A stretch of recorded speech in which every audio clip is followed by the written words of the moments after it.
ગાલડિયું ગુઢેરિયું મુજ ઘટમાં ઘણેરિયું, હકડી તટના ઉઠ્યું તા દૂજી ઉપડ્યું. ગાલડિયું ગુઢેરિયું મુજ ઘટમાં ઘણેરિયું, ચંગા માળું એને પૂછ્યું તો દલજી દલમાં રહ્યું. આ બે વાતને સમજવા જેવી છે એટલે મેં મારી વાતનો એને ઉલ્લેખ કર્યો. વાતો તો મારા ઘરમાં મનમાં ઘણી બધી હોય અને બધા બેઠા હોય બધાના મનમાં હોય. આ યોગ છે કે તમે મને ઊભો કર્યો ને કે અહીંયા બધા ઘણા બધા આગેવાનો છે, એ બધી મારી કરતાં પણ સારી વાત કરી શકે. પણ કેટલીક વાતો કરતી વખતે થોડોક પર્યાણ થઈ જાય તો સારું એવું હવે મને લાગે છે. એટલા માટે એક નાનકડો એવો પ્રશ્ન એક સમાજના દીકરા તરીકે આપની વચ્ચે મૂકું છું અને પછી મારી વાતનો પ્રારંભ કરું એવું મને આજ માતાજીએ હુજાડ્યું છે.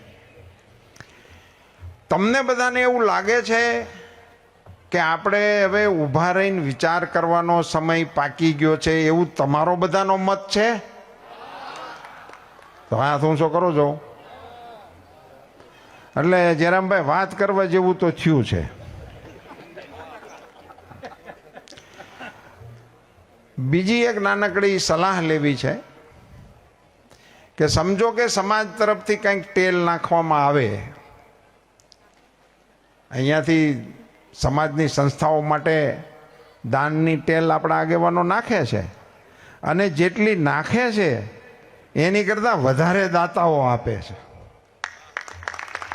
હા, તો આનો આખો રેકોર્ડ છે. જયરામ બાપાને ઊભા કરો તો એ આપણી સ્મૃતિ યોજનાઓ જેટલી છે એનું રેકોર્ડ આપે તો 100 કરોડની ટેલ નાખી 100 કરોડ થયા હોય, 200 કરોડની ટેલ નાખી 300 કરોડ થયા હોય. એટલે ટેલ સમાજ ઝીલે છે.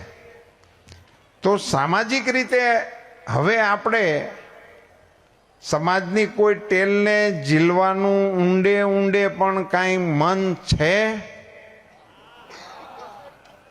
તો આપણે વિગતવાર ઉતરીએ, એમાં કઈ વાંધો નહીં. સૌ પ્રથમ આ સુંદર મજાની સંસ્થાનું નિર્માણ કરવામાં જે કોઈ આગેવાનોએ પોતાનો સમય, શક્તિ, દાન આપ્યું એ બધા જ લોકોને હું હૃદયપૂર્વકના અભિનંદન આપું છું, એમને બધાને સ્મરણું છું. અહીંયાથી બધો ઉલ્લેખ થયો છે એટલે વિગતવાર જતો નથી. કેવી રીતે લોકોને એકત્રિત કર્યા, કેવી નાની નાની રકમો માટે કેટલી દોડધામ કરી અને એમાંથી 26 દીકરીઓથી શરૂ થયેલી સંસ્થા 2000 દીકરીઓ સુધી પહોંચે. આ ઓછો પરિશ્રમ નથી, આ ઓછું તપ નથી. આ બધા જ તપના તપસ્વીઓને હૃદયપૂર્વકના અભિનંદન, ધન્યવાદ. જયરામભાઈ, હવે સંસ્થાઓ ખૂબ થઈ ગઈ છે અને હજી પાછી નવી નવી થાય છે. એ સમાજની શક્તિનું પ્રતીક છે, આપણે એવું માનીએ છીએ. પણ એમાં ક્યાંક ઊંડે ઊંડે સ્પર્ધાના બીજ દેખાતા થયા છે. સમાજના આગેવાનોએ ખાસ કરીને, હવે આ વાક્ય હું આ સાઈડ ઉપર બોલીશ કે આપણી સંસ્થાઓ જેટલી થાય એ સંસ્થાઓ વચ્ચે સ્પર્ધા ન હોવી જોઈએ. એ સંસ્થાઓ એકબીજાની પૂરક હોવી જોઈએ. જેટલું થાય એટલું પૂરક બનો. એમાં એવું ના લાગવું જોઈએ કે અમારી સંસ્થા છે એ આને ટૂંકા કરવા હાટું કરીએ છીએ, આ સંસ્થા છે બીજાને ટૂંકા કરવા માટે થાય છે. આવી નાની નાની બાબતોથી આપણા સમાજનું ચિત્ર અન્ય સમાજની દૃષ્ટિએ થોડુંક નબળું પડે છે.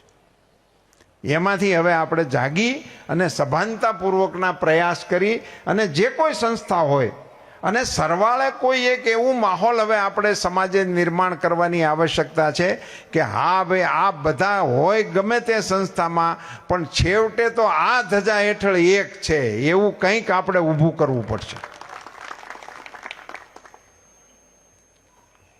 બહુ જૂનો દાખલો આપણો વ્યવહારનો હતો કે આપણે ઊંઝાથી એક તિથિ લગ્નની આવતી. હું તો એમ માનું છું કે આપણે જેટલી આ સમાજની સુધારા માટેની ચિંતન કરીએ છીએ ને એ આખે આખું એ એક લીટીમાં સમાધાન જ હતું. એક તિથિએ લગ્ન થતા 12 વર્ષે થતા ત્યારે આપણી સંખ્યા એટલી હશે કે એને માટે એ અનુકૂળ હશે. પણ એ એક જ તારીખે લગ્ન થતા એનો જ અર્થ એ હતો કે સમાજ 12 વર્ષ સુધી આ વરાખરામાંથી બહાર નીકળી જતો હતો. કેવડો મોટો નિર્ણય હશે આપણા વડીલોનો. પછી 12 વર્ષ સુધી તમારે આ બુંગણ પાથરવાના જ નહીં. મહેનત કરો, કામ કરો. અને આ તો હવે આપણે દર વર્ષે તો એમાંથી સમૂહ લગ્નો આવ્યા. મારે આજે અહીંયા તમારા વડીલોએ, એટલે આપણા વડીલો શબ્દ પણ હું કહી શકું, એમણે 17/1/65 રોજ વાંકિયા મુકામે સભા કરેલી. 17/1/65 ત્યારે સભા કરેલી. એમણે બંધારણ બનાવ્યું છે. હું તો અમસ્તો તો સુરતની સભામાં બોલી ગયો હતો કે આપણું બંધારણ હોવું જોઈએ, આપણે બંધારણનું કાંઈક નવેસરથી ઘડવું જોઈએ. સમાજ તો જ કહેવાય, નહીતર તો ટોળા કહેવાય. સમાજ તો જ કહેવાય કે કોઈક નિયમસર હાલે તો એને સમાજ કહેવાય. ડિસિપ્લિનથી હાલે એને ફોજ કહેવાય. માનો કે આપણા દેશમાં 25 કરોડ લોકોને બંદૂકો આપી દી, સેના ન કહેવાય. એ તો ગમે ને ભડાકા કર્યા રાખે, ઘરમાં હોત ને મારે. ને ઘટનાઓ બની જ છે. હમણાં સમાજને ચેતવા જેવું છે. ઘરના હથિયારવાળા લાયસન્સની 2 ઘટનાઓ આપણા સમાજમાં બની છે, અને ખૂબ ગંભીર ઘટનાઓ છે. એક સુરતની છે, એક અમદાવાદની છે. એટલે એનીથી સેના ન બને. સેના બનાવવી હોય તો એને શિસ્તમાં હાલવાનું પહેલાં શીખવું પડે, તો એમાંથી સેના બને. પછી ભલે એના હાથમાં એકેય હથિયાર ન હોય, પણ એ સેના બીજાને હરાવી શકે. આ વિષય બેઝિકલી આપણે પણ સ્વીકારવો પડશે કે આપણે સમાજ તરીકે હવે બિહેવિયર કરવા માગીએ છીએ કે હવે મોકળા થઈ ગયા છીએ. હવે અત્યારે આપણી એક માનસિકતા એવી આવી ગઈ છે કે ભાઈ આપણને કોણ પૂછવા વાળું, અને આપણને કોણ કહે. અને એ પાછું મોટામાં વધારે લાગુ પડે છે. નાના તો હજી કંઈ થોડા ઘણા ઢહડાય, પણ મોટાઓ તો એવું જ માનતા થઈ ગયા છે કે આ નિયમો છે એ અમારી હાટું છે જ નહીં. નિયમો છે એ બધા નાના માણસો માટે. આ 2 બાબતોના મતભેદમાંથી સમાજે ગંભીરતાપૂર્વક બહાર આવવું પડે ને એના સંદેશા આપવા પડે. એને માટે કંઈક સંદેશો આપવો પડે. કેવી રીતે કે આપણે બહાર નીકળ્યા છીએ, હોય 100% ના નીકળીએ તો કંઈ નહીં. હું સમાજના આટલા બધા આગેવાનોના નામ પણ એટલા માટે બોલ્યો કે આટલો બધો શ્રેષ્ઠી વર્ગ અહીંયા હાજર છે ને એની વચ્ચે હું બોલું છું એનું મને ભાન રહે, એટલા માટે મેં બધાને નામ બોલ્યો છું. તો એ લોકોને આપણને બધાને કંઈક અહેસાસ તો થવો પડે ને ક્યાંક કોઈ જગ્યાએ. આપણે કાલથી એવો નિર્ણય કરશું કે ભાઈ હવે 50 જણાની જાન લઈને જવાનું, 51માં જાય તો એની ઉપર દંડ કરવામાં આવશે. નહીં હાલે. હું જ ના પાડું છું કે એટલું નહીં હાલે. એમાંથી વ્યવહારિક રીતે પાળી શકાય એવા નાના નાના કોઈ નિયમોથી આપણે આ લોકોને પહેલાં ટેવ પાડવી જોઈએ. નહીંતર હવે ટેવ હાવ બંધ થઈ ગઈ છે કે આપણે સમાજનું કાંઈ માનવું, એવી ટેવ જ જે હાવ બંધ થઈ ગઈ છે. એમાંથી એને પેસે ટેવ પાડવી પડશે કે ભાઈ આપણે સમાજના નિયમોનું પાલન કરવું પડશે. આ બંધારણનો ઉલ્લેખ મેં એટલા માટે કર્યો કે એમાં એ વખતે આપણા વડીલોએ જે વિચાર્યું હતું એ અટાણે એનું એમ જ છે, એની અત્યારે જ જરૂર છે. બોલો 65માં જે લોકો આપણા વડવાઓ વિચારી ગયા એની અત્યારે જ આવશ્યકતા છે. એના ઠરાવના તમારા કેટલાક મુદ્દાઓ હું વાંચું. એ વખતે એનો ઉદ્દેશ શું હતો? કડવા પટેલ જ્ઞાતિમાં કન્યા વિક્રય બંધ કરવો પહેલો નિર્ણય છે કે દીકરીના પૈસા ન લેવાય. મોટીમાં મોટી હળગતી સમસ્યા અટાણે જયરામ બાપાએ કીધું ઈ જ છે. 65માં હતું. લગ્ન, કારજ, બીજા પ્રસંગોએ થતા ખર્ચમાં એકદમ ઓછા કરવા, વ્યસનો, વહેમો, કુરિવાજો બંધ કરવા. બોલો 65માં વ્યસનની પીડા હતી, તેથી બીડીયું હતી. જુડી જુડી રાખતા બધા, હાથે બનાવતા હોતે ને કેટલાક મોટા પાનની હાથે બનાવતા. વ્યવહારિક પ્રસંગોમાં ગરીબ અને તવંગર વચ્ચેના ભેદ મિટાવવા, આ ખૂબ અગત્યનું છે. આપણે એમ કહીએ છીએ કે ભાઈ એને પોહાણ છે, પણ એને પોહાણ છે એ પછી અમારા છોકરા ભાળે છે એટલે પછી એને એમ થાય છે કે આપણે હોપડો પાડી દઈએ, ઉછી ના લે.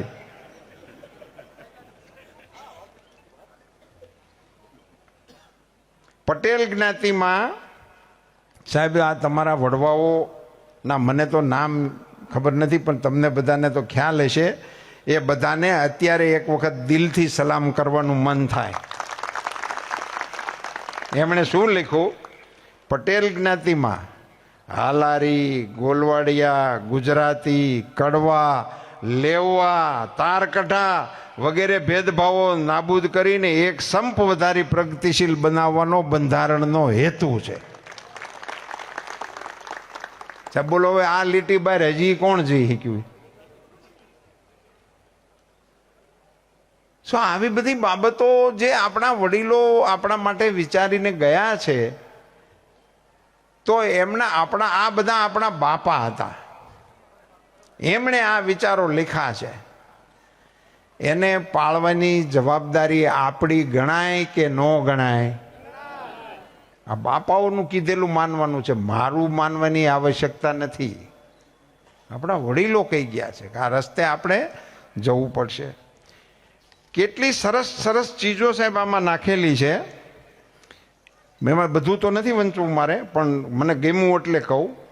ચાંદલો કરતી વખતે ₹1 રોકડો, 1 શ્રીફળ, કપડાં જોડી 1, ₹25ની કિંમતના, નાકનો દાણો, ચૂડલીની જોડ, આટલું તમારે આપવાનું છે. ₹1 ગામમાં ચોપડો રાખવાનો અને ગામના ચોપડામાં આ લગ્ન લખાવવાના. વેહવાળ કોનું થયું, ઈ કોની દીકરી સાથે કોના દીકરાનું સગપણ કર્યું, એ ગામના ચોપડામાં લખવાનું. અને ગામના ચોપડામાં એ નોંધ કરાવતી વખતે ₹1 નાતને ચોપડે જમા કરાવવો. હું હમણાં ઘણા સમયથી આ ₹1ની વાત કરું છું. બોલો, આ મને કોક બાપા હેરમાં આવ્યા છે આપણા. મને તો આ ખબર નહોતી, આ મેં વાંચ્યું નહોતું ત્યાં સુધી. તે દિવસે આપણા વડીલોએ એમ કીધું હતું કે ₹1 નાતને ચોપડે જમા કરાવો. મેં તો આપણા સિદ્ધસર મંદિરના આગેવાનોને વિનંતી કરી હતી કે આપણી જે કળશ યોજના છે એમાં ₹1 એ આપણે ચોપડે જમા રહે, અને જમા જ રહે, એ રૂપિયો વપરાય જ નહીં એવું ફંડ નિર્માણ કરવા માટેની આવશ્યકતા છે. આ અંગે આપણા બધા સમાજના લોકોએ ગંભીરતાપૂર્વક વિચારવાની જરૂર છે કે આપણા સમાજનું ફંડ આજે 100 કરોડ આપણે ઊભા કરી શકીએ એવા દાતાઓ છે, માતાજીની દયા છે. પણ એ દાતાઓવાળા સમાજ પાસે સમાજનું કહી શકાય એવું ફંડ જમા કેટલું છે? એનો જવાબ 0 છે. તો શા માટે આપણો આખો સમાજ ભેગો થઈને ₹1 નક્કી કરી અને આપણા સમાજનું કાયમી ફંડ, એ ફંડ વપરાય જ નહીં, એ ફંડ વપરાય જ નહીં. એ સિદ્ધસરમાં બનાવો તો સિદ્ધસરમાં આપણો સમાજનું પીડ્યું રહે. અહીં ધ્રોળ છાત્રાલયમાં પણ ફંડ હોવું જોઈએ. હું આજે વિનંતી કરવાનો છું દીકરીઓને. આજે બપોર પછીનો કાર્યક્રમ છે તમારો. પૂર્વ દીકરીઓને બધાને જે અહીંથી ભણી ગયા એને બધાને બોલાવ્યા છે મારા વતી. એ કાર્યક્રમમાં જે સંચાલકો અહીંયાથી કોઈ હોય તો હાજર હોય તો વિનંતી કરજો કે અહીંથી તમે ભણી ગયા, સુખી થયા અને તમારા પરિવારમાં તમે સેટ હશો, તો તમારી પાસેથી મોટા દાનની અપેક્ષા નથી, પણ તમે રોજનો ₹1 તો છાત્રાલયને આપી શકો. હવે રોજ ₹1 જ, આપણે ₹1 વાળી જ ફોજ ઊભી કરવાની જરૂર છે. રોજ ₹1 તમે છાત્રાલયમાં હવે જમા કરાવો. આ એલ્યુમિનિયમનું બધાનું લિસ્ટ બનાવજો અને એને કોઈક આપણું એવું સોફ્ટવેર આપજો કે એ ત્યાં ઘેરે બેઠા બેઠા પણ ₹1 તમારામાં. હવે આ બધું શક્ય છે, ટેકનોલોજીનું જે તો કારણ છે. મને નથી સમજાતું, પણ જયેશભાઈ ને એ બધા તો આના માસ્ટર છે. બટન દબાવો અને આમ તે મારી કરતા તો સામે બેઠેલા વધારે હોશિયાર છે. અત્યારે આ ઘરમાં ઓનલાઈન ખરીદીને કારણે બહેનોમાં તો તાત્કાલિક આની જબરજસ્ત સૂઝ આવી ગઈ છે. ન મગાવવાનું, આ તરત આવી જાય, ક્યાંય જવું જ નહીં, ક્યાંય ટાઈમ બગડે નહીં. તો એનીથી એ જે આવ્યું છે નવું, એનો લાભ આપણે લેવા માટેનો પ્રયાસ કેમ નથી કરતા? તો એમાંથી ₹1 અને હવે પછીના કોઈ કાર્યક્રમમાં હું આવું તે દિવસે આપણી છાત્રાલયમાં ભણી ગયેલી દીકરીઓ દ્વારા કેટલી દીકરીઓ આમાં જોડાણી છે ₹1 આપવામાં, એનું લિસ્ટ આગામી કાર્યક્રમોમાં આપણે જાહેર કરશું કે ભાઈ અમારી 1000 દીકરીઓ હવે આમાં ને રૂપિયો જ, આપણે એની પાસે લેવા નથી, ₹1,00,000 જોતા જ નથી, એ તો આ દાતાઓ આપે જ છે જ્યારે જરૂર પડશે ત્યારે. પણ ₹1 આપવાવાળી દીકરીઓ કેટલી છે જે અહીંથી ભણી ગઈ છે? એ દીકરીઓ છે. એની પાસે આ એક મારી નમ્ર અપીલ છે. સમાજ માટે પણ હવે આપણે આ ફંક્શનને, આપણા આ બેઝને ₹1 દરરોજ માતાજીના મંદિરમાં આપવાવાળા કેટલા આપણા સમાજના લોકો છે? 70,000 લોકો તો નોંધાઈ ગયા છે. પણ હવે તમે એક વખત મીટિંગ કરીને આ રૂપિયાનું, હા 70,000 પરિવાર જોડાણા છે, બહુ મોટી વાત થઈ ગઈ. પણ એને એ રૂપિયા હવે નહીં વપરાય, એને માટેનું એકાઉન્ટ, એની વ્યવસ્થા એવું એક કરી નાખજો. એટલે આપણી એક એવી એક વ્યવસ્થા મૂકીને આપણે જઈએ કે 50 વર્ષ પછી નહીં આવી કોઈક સભા હોય એમાં એ વખતના આગેવાનો ગૌરવભેર કે અમારા ગઢિયા મૂકી ગયા છે, આટલા કરોડો રૂપિયા અમારી પાસે આ ફંડના પડ્યા છે. એક વસ્તુ સમજી લઈએ મિત્રો કે સંઘર્ષ આપણા વડવાઓએ બહુ કર્યો. હવે આપણે જે ટાઇટલો આપણને લાગે છે ને એ તો અત્યારના છે, નહીંતર મોટા ભાગે આપણું ટાઇટલ તો વેઠિયાઓનું હતું, મજદૂરીનું હતું, ભાગ્યાઓનું હતું. મોટા ભાગનો આપણો સમાજ એની યારે સંકળાયેલો હતો. એમાંથી અત્યારે આપણને ઈશ્વરે, માતાજીએ આ સ્થિતિએ પહોંચાડ્યા છે, તો એનો બેનિફિટ ઘણો છે. ભણ્યા ખૂબ સારી વાત, કમાણા અતિ સારી વાત, કમાવું જ જોઈએ, એમાં કોઈ બે મતભેદ નથી. પણ એ જે રસ્તે તમે ત્યાં પહોંચ્યા એ રસ્તામાં પાછળથી આપણે જોવું પડે કે હવે આપણે એના એ રોડે છે કે કોઈ બીજે રોડે છે. એ કમાણા કેમ? એણે કેવો સંઘર્ષ કર્યો, કેવી મજૂરી કરી, એ મજૂરી કેમ કરી શીકા? તો એ મજબૂત કાંઠાના હતા એટલે કરી શીકા, નરવા હતા એટલે કરી શીકા, પ્રમાણિક હતા એટલે કરી શીકા, કોઈનો રૂપિયો ડૂબાડવો નહીં એવી પાક્કી માન્યતા વાળા હતા એટલે કરી શીખ્યા. તો આપણે એ રસ્તે છીએ? આપણે તંદુરસ્તીનું હમણાંનું ટાઇટલ આપણું ચેક કરવું જોઈએ આપણા પરિવારોનું કે ભાઈ આપણી આગલી પેઢીમાં જેટલા નરવા ને તંદુરસ્ત હતા એવી અત્યારની આપણી પેઢી છે કે કેમ?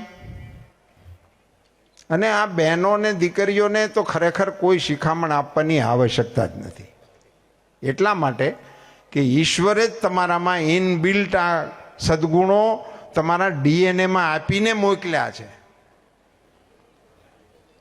માતાજીની કલ્પના વિશ્વની કોઈ ડિસિપ્લિનમાં નથી. ઈસાઈ હોય, ઇસ્લામ હોય, યહૂદી હોય, પારસી હોય, દુનિયામાં જેટલા પણ આધ્યાત્મિક રસ્તાઓ શોધાણા છે એમાં ક્યાંય સ્ત્રી ભગવાન નથી.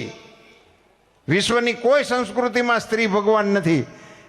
એકમાત્ર મારી ભારતની સંસ્કૃતિ છે, એમાં માં જગદંબાને આપણે સર્વશ્રેષ્ઠ માનીએ છીએ.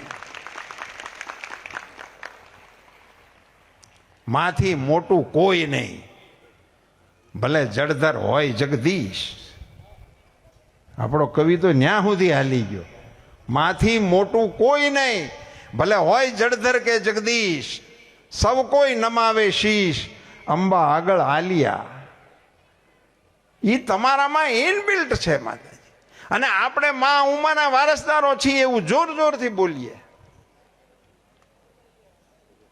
અને પછી ઘરની ઉમાના માટે આપણે શું વિચારીએ? યાદ રાખજો, ડુંગરાવાળી ક્યારેય રાજી નથી થવાની જો ઉમરાવાળીને રાજી ન રાખી દો. એ માતાજીની ને હાવ ક્લિયર કટ જ છે, એવું જરાય માનતા નહીં. ભોળાનાથ ભોળા છે, માં છે જ ભોળા નથી. માનો વ્યવહાર એકદમ ક્લિયર કટ છે. સમાજમાં નાના મોટા એવા પરિવર્તનો આવી ગયા. પહેલા શું હતું કે એક ધારું જ આવતું હતું, હાહુ એટલે 3 સ્ટાર DSP. એને ઝટકાવવાના છે, એમ કાંઈ કારણ ન હોય તો એ હોલરાવવાનું એમ. એ એક દીમાં 2 દિવસમાં 2-3 વખત હોવું ને હોલરાવે નહીં તો એને પચે નહીં. એ એકદમ સિસ્ટમ હાલી આવતી હતી. એટલે એ એની એક આખી પરંપરા હતી કે ગરડા હાહુ એને ઓન ધબકારી હોય, એ હાહુ એની ઓન ધબકાવે. એટલે એ એક રિવાજ ચાલુ હતો. પણ હમણાંના જે એક હાહુ જે અત્યારે બન્યા છે હાહુ લેટેસ્ટ, એની મુશ્કેલી ઓર વધી છે. એને હાહુય ઘસકાવે છે ને ઓવુંય ઘસકાવે છે. આ નવો ટ્રેન્ડ એક ખતરનાક આવ્યો છે. બોલ્યા તો હું તો આગળ વાળાનું હાલતું હતું એટલે એ હાવ એમ માનતા હતા કે ભાઈ એણે એવું ભોગવું છે, આપણે ભોગવવું પડે, એટલે એ ખમી ખાતા હતા. હવે એણે તો ખમ્યું એનું, પણ હવે એની હેઠે ધકવા નથી દેતા કે બા તમને ન ખબર પડે, તમારે અમારા માથું ન મારવું. તમે માને એમ કહી દો કે તમારે અમારા માથું ન મારવું. દીકરા અને દીકરીઓ બંનેને મારે કહેવું છે 2 હાથ જોડીને કે તમારે બોલતા જેથી નહોતું આવડતું, તમારે કાંઈક પ્રશ્ન હોય તો કહેવાની તમારામાં આવડત નહોતી, ત્યારે માત્ર તમારી પાસે એક જ વિકલ્પ હતો, રોવાનો. ત્યારે તમારા રોવા ઉપરથી તમારી માને ખબર પડી જતી હતી કે આ ભૂખ્યાનું રોવે છે, આ તરસ્યાનું રોવે છે, આ કંઈક ભીનું થયાનું રોવે છે. આ બધી બાબતની જાણ તમારા બોલ્યા વગર જે જનેતાને થતી હતી, એને તમે પુખ્ત થઈને એવો પ્રશ્ન પૂછી શકો કે તને હવે આમાં સમજણ ન પડે? જેને તમારા બોલ્યા વગર તમારા પ્રશ્નોની સમજણ પડી અને એણે તમને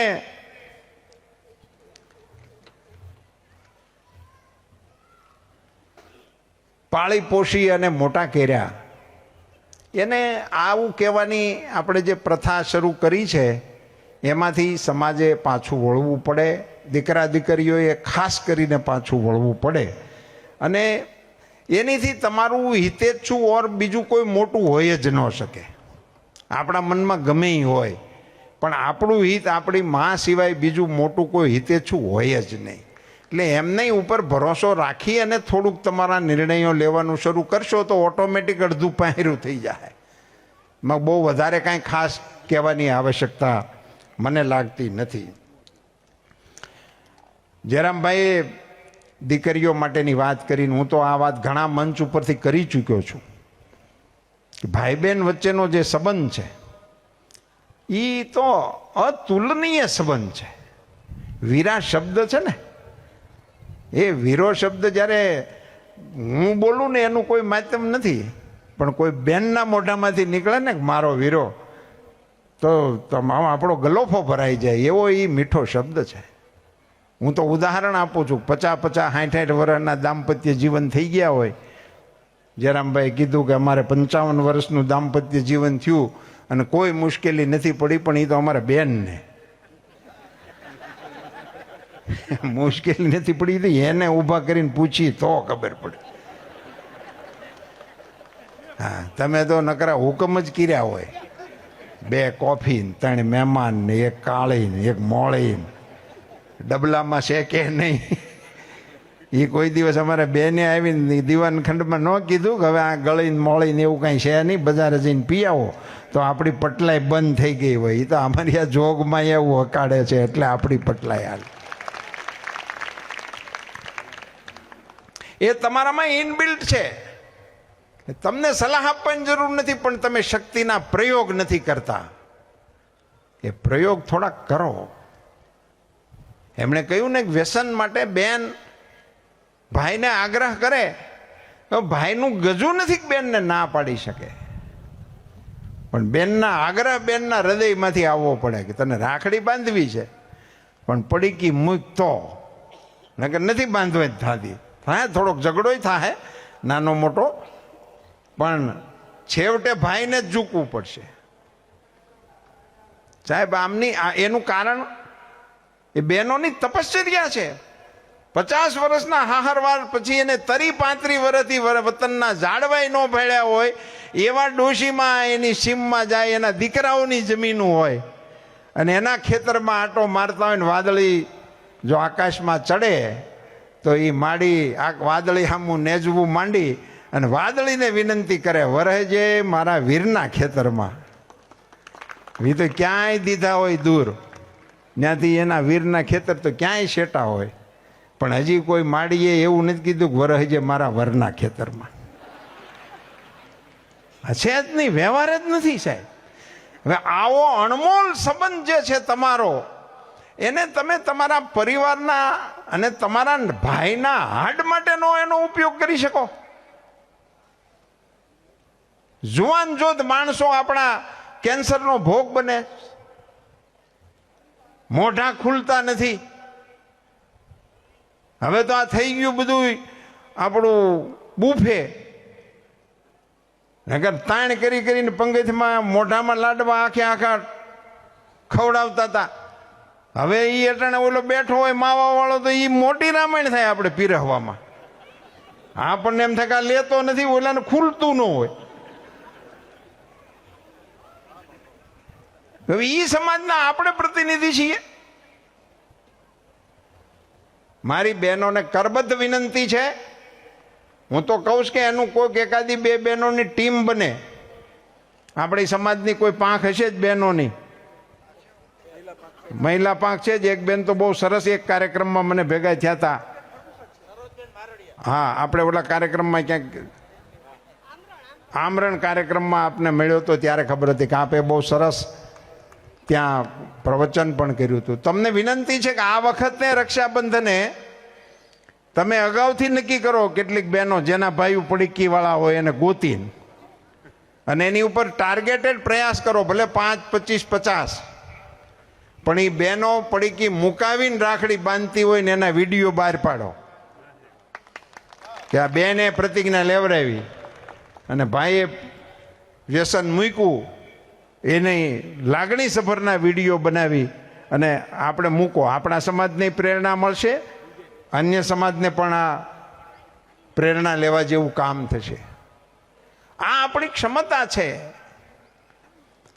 દીકરીઓમાં ભગવાને કેવડી તાકાત મૂકી છે. હાહરે વળાવી અને ત્રીજે દીએ તેડી એવા હોય આપણે. આમ સામાન્ય રીતે પહેલું તેડું હવે એવું હોય છે, કાં તો વળતે દી હોતે ને તેડી આવે, અને ઘણી વખત તો જાનન્યા પોગે ને બીજે દિવસે તેડી આવે છે. એવું એ કંઈ એનું કંઈક વ્યવહારિક રીતે કુટુંબની અગવડ સગવડ પ્રમાણે કોઈ પ્રસંગપાત આવવું હોય એમ, પણ બીજે ત્રીજે દીએ તેડી આવે. એ 3 દી 2 દી ખાલી હાહરે રેલી દીકરી ઘેરે આવે તો 2 દી પહેલાના એના 2 દિવસના વર્તનમાં કેવડો મોટો ફેર આવે ખબર? આપણે ત્યાં મારુતિ છે, અમારે ત્યાં તો ઓડી છે.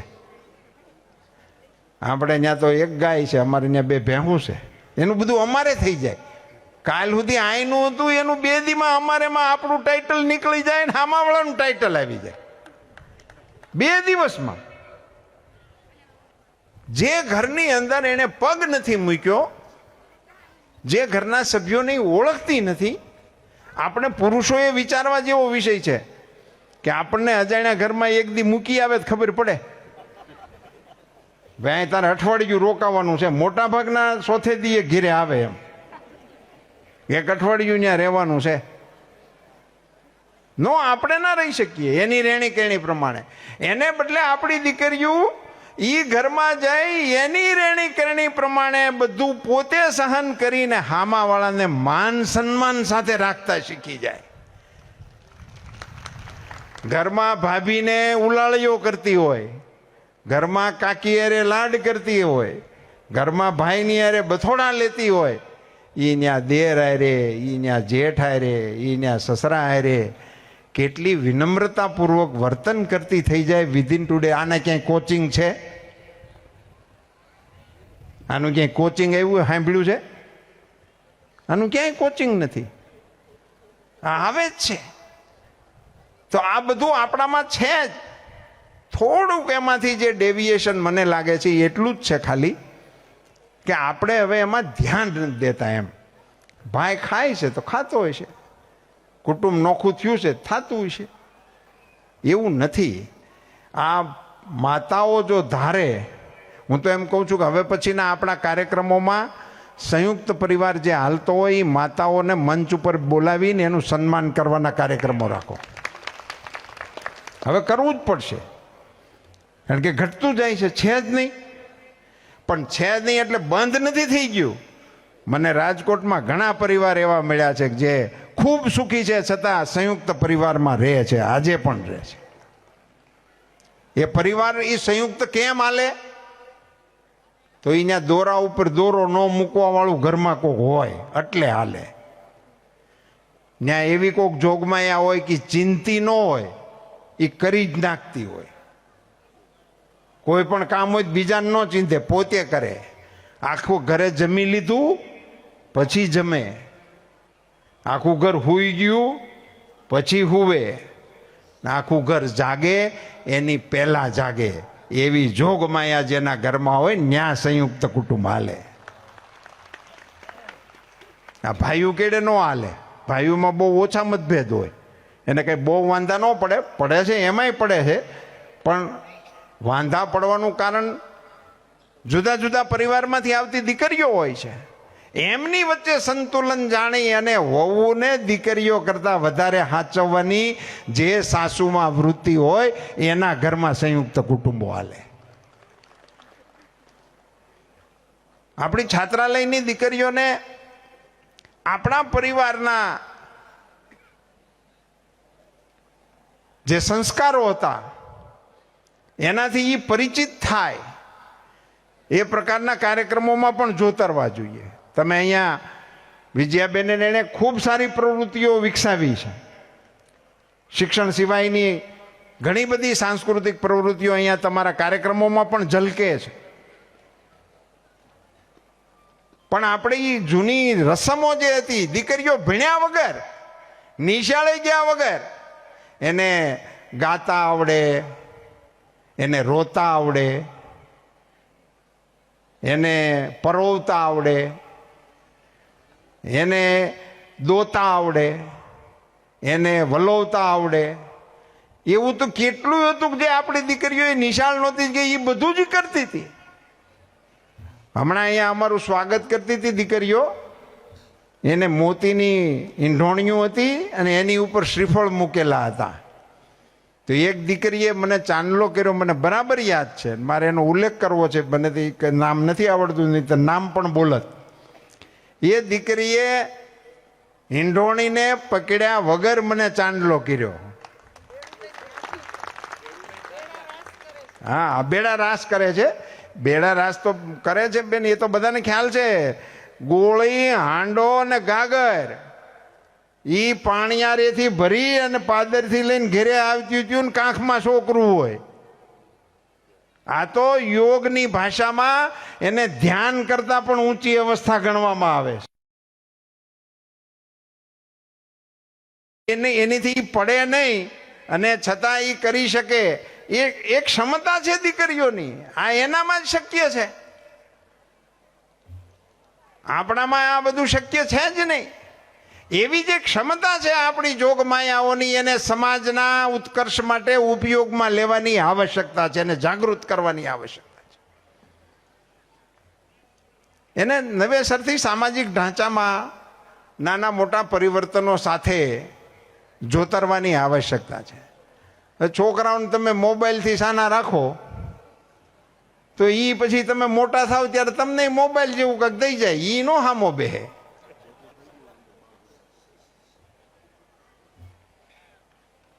છોકરાઓને સમય જ આપણે આપતા નથી.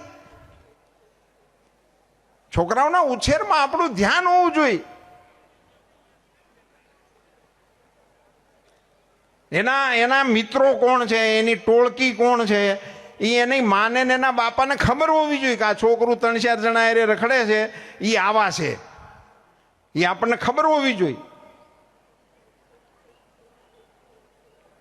એને તમે સરસ મજાના હાલરડા શીખડાવો, એને ધોળ શીખડાવો, એને લગ્ન ગીતો શીખડાવો. હવે હાવ ભાડા ઉપર બધું વીવી ગયું. એકનો એક ભાઈ ભણતો હોય પણ એક ગીત કોઈ ગાય નહીં. તમે કેવા સરસ ગીતો તમારા કંઠમાં કુદરતે મૂક્યા છે. માના હલરડા, દાદીના હલરડા એ સાંભળીને છોકરા હોતા ને એનામાં સંસ્કારો એની મેળે મેળે આવતા હતા. આ કપોળ કલ્પનાઓ નથી. આખા મહાભારતના યુદ્ધમાં નિશાળે ગયા વિનાનો અભિમન્યુ 7 કોઠા યુદ્ધ લડ્યો એવું વ્યાસજીએ લખ્યું છે. એ માત્ર સુભદ્રાજીને શ્રી કૃષ્ણ ભગવાન એને પીડા ન થાય એટલા માટે 7 કોઠાની વિદ્યાની વાર્તા કરતા હતા. એ અભિમન્યુએ ગર્ભમાં સાંભળી હતી,